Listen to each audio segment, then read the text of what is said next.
মা বললেন, ওরে আজ অগস্ত্য যাত্রা, আজকে বিদেশে যেতে নেই।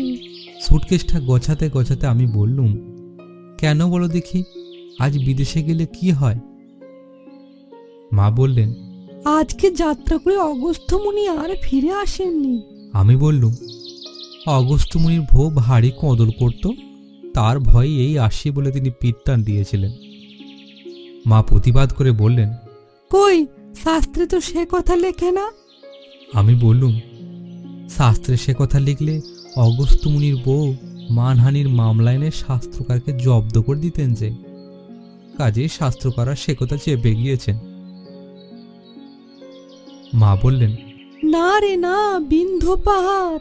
আমি বাধা দিয়ে বললুম, থাক মা, ও গল্প আমিও জানি, তোমার কোনো ভয় নেই মা। মাসখানেক ভারতবর্ষের বুকে বেরিয়ে আবার আমি ঠিক ফিরে আসবই। তোমার মতো মাকে ছেড়ে কোনো ছেলে কি ঘরগুলো থাকতে পারে? এই নাও, একটা প্রণাম নিয়ে হাসি মুখে আমাকে আশীর্বাদ করো।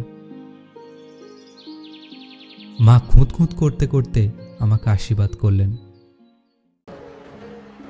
যতীন আর আমি দুই বন্ধুতে দেশ বেড়াতে বেরিয়েছি। যতীন পড়ে ল কলেজে আর আমি মেডিকেল কলেজে। হাওড়া স্টেশনে গিয়ে একটা সেকেন্ড ক্লাস কামরায় ঢুকলাম। এ সময় কেউ বেড়াতে যায় না বলেই আমরা বেড়াতে বেরিয়েছি। গাড়িতে ভিড় থাকবে না, দিব্যি ধীরে সুস্থে শুয়ে বসে হাত পা ছড়িয়ে আরাম করে যেতে পারবো।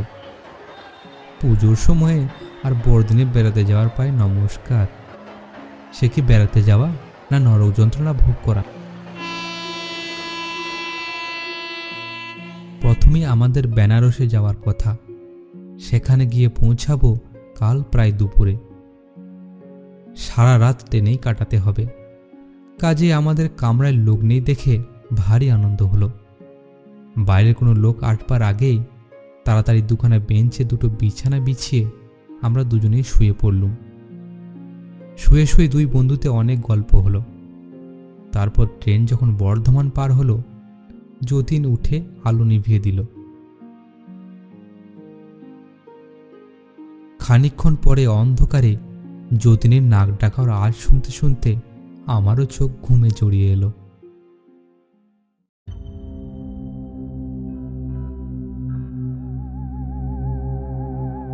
কতক্ষণ ঘুমিয়েছিলাম জানি না, আচমকা আমার ঘুম ভেঙে গেল। কে আমার গা ধরে নাড়া দিচ্ছে। ধীরে ধীরে উঠে বসলাম। সঙ্গে সঙ্গে সামনের বেঞ্চ থেকে যতীনও ধর্মর করে উঠে বসল। আমি বললুম, যতীন, আমার ঘুম ভাঙালে কেন? যতীন বললে, আমিও তোমাকে ঠিক এ কথায় জিজ্ঞাসা করতে চাই। তার মানে? তুমিই তো আমার গা ধরে নাড়া দিচ্ছিলে। আমি আশ্চর্য হয়ে বললুম, সে কি হে, আমি তো দিব্যি আরামে ঘুমুচ্ছিলাম, তুমিই তো আমার গা নাড়া দিয়ে আমাকে তুলে দিলে। যতীন হেসে বললে, বেশ লোক, যাই হোক, নিজে আমাকে ধাক্কা মেরে তুলে দিয়ে আবার আমার ঘাড়ে দোষ চাপানো হচ্ছে। আমি বললুম, না ভাই, সত্যি বলছি, আমি এখান থেকে এক পা নড়িনি। তোমাকে আমি ধাক্কা তো মারিনি, বরং আমাকেই তুমি ধাক্কা মেরেছ। আমার সঙ্গে ঠাট্টা হচ্ছে বুঝি?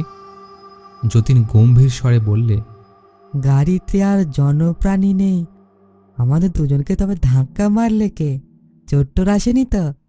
শুনেই তাড়াতাড়ি উঠে দাঁড়িয়ে আমি আবার আলো জ্বেলে দিলুম। এদিক ওদিক তাকিয়ে দেখলুম কামরায় আমরা দুজন ছাড়া আর কেউ নেই, এবং আমাদের মোটমাটগুলো একটা অদৃশ্য হয়নি। যতীন বললে, নিশ্চয় চোর এসেছিল, ভাগ্যে আমাদের ঘুম ভেঙে গেল, তাই চুরি করবার আগেই তাকে সরে পড়তে হয়েছে। বড্ড বেঁচে যাওয়া গেছে হে। আমি বললুম, জানলাগুলো বন্ধ করে দাও, আর আলো নিভিয়ে কাজ নেই। আচ্ছা জ্বালাতন। আবার খানিকক্ষণ বসে বসে গল্প হলো। তারপর আবার দুজনেই ঘুমিয়ে পড়লুম।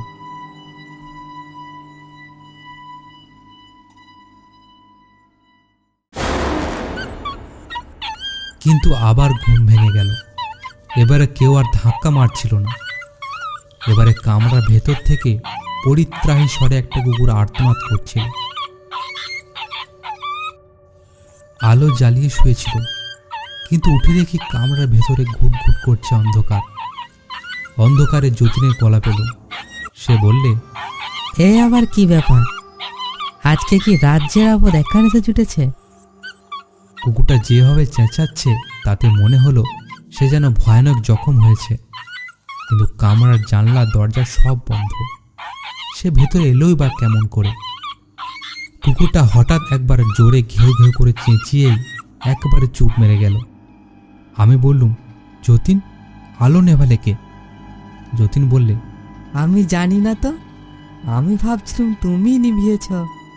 কুকুরটা ভেতরেই আছে, বেঞ্চি থেকে পা নামানো হবে না। বেটা যদি খ্যাঁক করে কামড়ে দেয়। তোমার টর্চটা কোথায়? আমার পাশেই আছে। জেলে দেখো তো কুকুরটা কোথায় আছে। যতীন টর্চ জেলে দেখতে লাগলো, আর আমি আমার মঠা লাঠি গাছটা মাথায় তুলে প্রস্তুত হয়ে রইলুম। কুকুরটা যদি তেড়ে আসে তাহলে তখনই তার ভবলীলা সাঙ্গ করে দেব। কিন্তু কামরার কোথাও কুকুরটাকে আবিষ্কার করা গেল না। এখানে কুকুর টুকুর কিছুই নেই। সুইচের কাছে গিয়ে দেখি সুইচ টেপায় আছে। আমি বললুম, অসম্ভব, কিন্তু এই যে এখনই কুকুরটা চেঁচাচ্ছিল, সে এলোই বা কেমন করে আর গেলই বা কেমন করে? যতীন বললে, কুকুরটা বোধহয় পাশের কামরা থেকে চেঁচাচ্ছিল। আমরা ঘুমের ঘরে ভুল শুনেছি। আমি বললুম, ঠিকই বলেছ, কিন্তু আজকে ঘুমের দফা ইতি। এসো বসে বসে গল্প করা যাক। এই বলে আমি বসে পড়লুম, এবং মনে হলো সঙ্গে সঙ্গে আমার পাশেই ঠিক যেন আর একজন এসে বসে পড়ল। নিবিড় অন্ধকারে কামরার ভেতরে কিছুই দেখা যাচ্ছিল না। বললুম, নিজের বিছানা ছেড়ে হঠাৎ উঠে এলে যে যতীন? ও পাশের বেঞ্চি থেকে যতীন বললে, কই, আমি তো এখান থেকে উঠিনি। আমার পাশে হাত বাড়িয়ে দেখলুম, কই, কেউ তো সেখানে নেই। তারপরেই শুনতে পেলুম আমার কানে কে ফিস ফিস করে কথা কইছে। কি যে বলছে তা বোঝা যাচ্ছে না বটে, কিন্তু কথা যে কেউ কইছে সে বিষয়ে কোনো সন্দেহ নেই। হঠাৎ যতীন বললে, মোহন, তুমি কোথায়? আমি আড়ষ্টভাবে বললুম, আমার বিছানায়। যতীন সভয়ে বললে, তবে আমার কানে কানে কথা কইছে কে? জবাব না দিয়ে দুপাশে হাত বাড়িয়ে দিল, কিন্তু কারুর গায়ে হাত লাগলো না। অথচ তখনও আমার কানের কাছে মুখ এনে কে ফিসফিস করছে। ডাক্তারি পড়ি, রোজ দুহাতে টাটকা বা পচা মরা দেহে হাসি মুখে ছুরি চালায়। গভীর রাত্রে একলা মোড়ার পাশে অম্লান বদনে বসে থাকি। স্বপ্নে কখনো ভূত দেখিনি, তবু কেন জানি না আজকে এই অন্ধকারে আমার সর্বাঙ্গ কি একটা অজানা ভয়ে পাথরের মূর্তির মতো স্থির ও ঠান্ডা হয়ে গেল। একখানা হাত নাড়বার শক্তি আর রইল না। যতীনেরও বোধহয় সেই অবস্থা। সে প্রায় কান্নার স্বরে বললে, মোহন, মোহন, কামরা ভেতরে কারা সব এসেছে, কে আমার সঙ্গে ফিসফিস করে কথা কইছে। ওই শোনো, কে আবার চলে বেড়াচ্ছে। সত্যি কথা, ঘরময় কে চলে বেড়াচ্ছে। খটখট খটখট, খরমর খরমর। এ যেন কোনো মাংসহীন হাড়ের আওয়াজ। এ ভীষণ আওয়াজ আমি জানি। কঙ্কালকে নাড়লে ঠিক এমনই অস্থি ঝঙ্কার জেগে ওঠে, কিন্তু তখন আর আমার নড়বারও শক্তি নেই। কে যেন কি জাদু মন্ত্র পড়ে আমার সমস্ত দেহকে পক্ষাঘাতগ্রস্ত করে দিয়েছে। আচম্বিতে আর এক ব্যাপার, কামরার এক কোণ থেকে মেয়ে গলায় কে উ করে কাঁদতে লাগলো।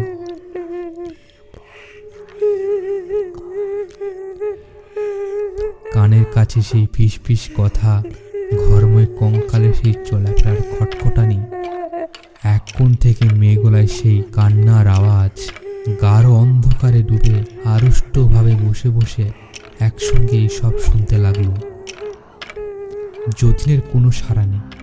সে ভয়ে অজ্ঞান হয়ে যায়নি তো? ও আবার কি, মার্বেলের গুলির মতো দুটো জ্বলন্ত রক্তের মতো কি চারিদিকে ঘুরে ঘুরে বেড়াচ্ছে। কি ওই দুটো অন্ধকারের অগ্নিময় চক্ষু? চোখ দুটো ভাসতে ভাসতে আমার কাছ থেকে হাত তিনেক তফাতে এসে শূন্যে স্থির হয়ে রইল। যেন আমাকে ভালো করে নিরীক্ষণ করছে। দেখতে দেখতে সে আগুন চোখ দুটোর রং নীল হয়ে এলো। রক্ত রঙে যে চোখ দুটোকে দেখাচ্ছিল ক্রুদ্ধ, নীল রঙে তাদের দেখাতে লাগলো বিষাক্ত। হঠাৎ করে কেমন একটা বিদ্যুৎ প্রবাহ এসে আমাকে চাঙ্গা করে দিল। এক মুহূর্তে সব মোহ কেটে গেল। আমি এক লাফে দাঁড়িয়ে উঠে অন্ধকারের ভেতরেই দুহাতে দুদার ঘুষি ছুঁড়তে ছুঁড়তে পাগলের মতো চেঁচিয়ে উঠলুম, আমি তোদের ভয় করি না, আমি তোদের ভয় করি না, আমি তোদের কারুকে ভয় করি না, সরে যা সব, আমি তোদের কারুকে ভয় করি না। তৎক্ষণাৎ কামরার ইলেকট্রিক লাইট আবার দপ করে জ্বলে উঠল। নিজের বিছানায় বসে যতীন ঠকঠক করে কাঁপছে। তারও অবস্থা আমার চেয়ে ভালো নয়। কামরার ভেতরে আর সেই আগুন চোখ দেখা গেল না। কোনো রকম শব্দ বা কান্নার আওয়াজও কানে এলো না। আমরা দুজন ছাড়া সেখানে আর কেউ নেই। হাঁপাতে হাঁপাতে যতীনের পাশে গিয়ে বসে পড়ল।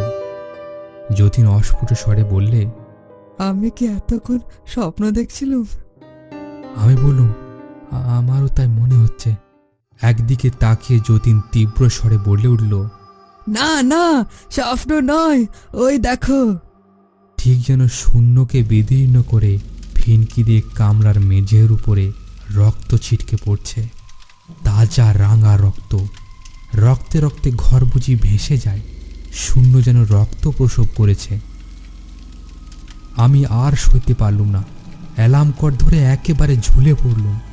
পর মুহূর্তে প্রচণ্ড একটা ঝাঁকুনি দিয়ে চলন্ত ট্রেন থেমে গেল। আমি আর যতীন এক এক লাফে ট্রেন ছেড়ে বাইরে গিয়ে পড়লুম। গার্ড এসে জিজ্ঞাসা করলে, তোমরা ট্রেন থামিয়েছ?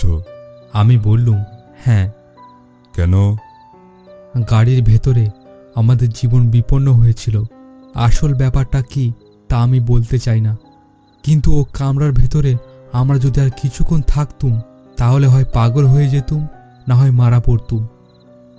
গার্ড খানিকক্ষণ অবাক হয়ে আমার মুখের পানে তাকিয়ে রইল। তারপর বললে, বাবু, তোমার অসংলগ্ন কথাবার্তার অর্থ আমি বুঝতে পারলুম না। তুমি কি বলতে চাও ভালো করে বুঝিয়ে বলো। যতীন বললে, ও কামরায় ভূত আছে। গার্ড হো হো করে হেসে বললে, কামরায় ভূত, এ একটা নতুন কথা বটে। বাঙালি বাবুদের মাথা খুব সাপ। ট্রেনের কামরাতেও তারা ভূত আবিষ্কার করে।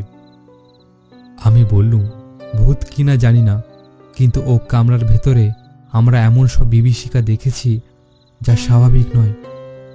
গার্ড বললে, অ্যালার্ম কর টেনে বাজে কথা বলে তোমরা এখন আইনকে ফাঁক দিতে চাও? ওসব চালাকি আমার কাছে চলবে না, তোমাদের জরিমানা দিতে হবে। আমি বললুম, সাহেব, আমরা জরিমানা দিতে রাজি আছি, তবু ওই কামরায় আর ঢুকতে রাজি নই। আমার মুখের কথা শেষ হতে না হতেই হঠাৎ একটা কাণ্ড ঘটে গেল। কামরার ভেতর থেকে আমাদের জিনিসপত্রগুলো সবেগে বাইরে নিক্ষিপ্ত হতে লাগলো। ট্রাঙ্ক, সুটকেস, ব্যাগ ও পোটলা পুটলি প্রভৃতি। ঠিক যেন কে সেগুলোকে বাইরে ছুঁড়ে দিচ্ছে।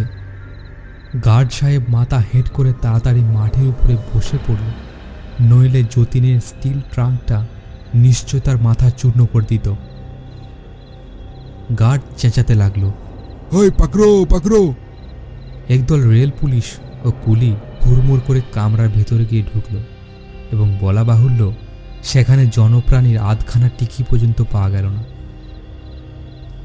গার্ড উত্তেজিত ভীত কণ্ঠে আমাদেরকে বলল, বাবু, কি ব্যাপার বুঝতে পারছি না।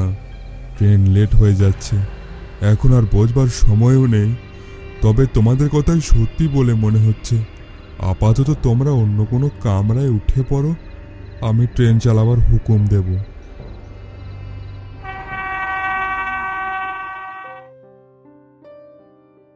পাশের যে এন্টার ক্লাসে গিয়ে আমরা উঠলুম তার মধ্যে অনেক লোক।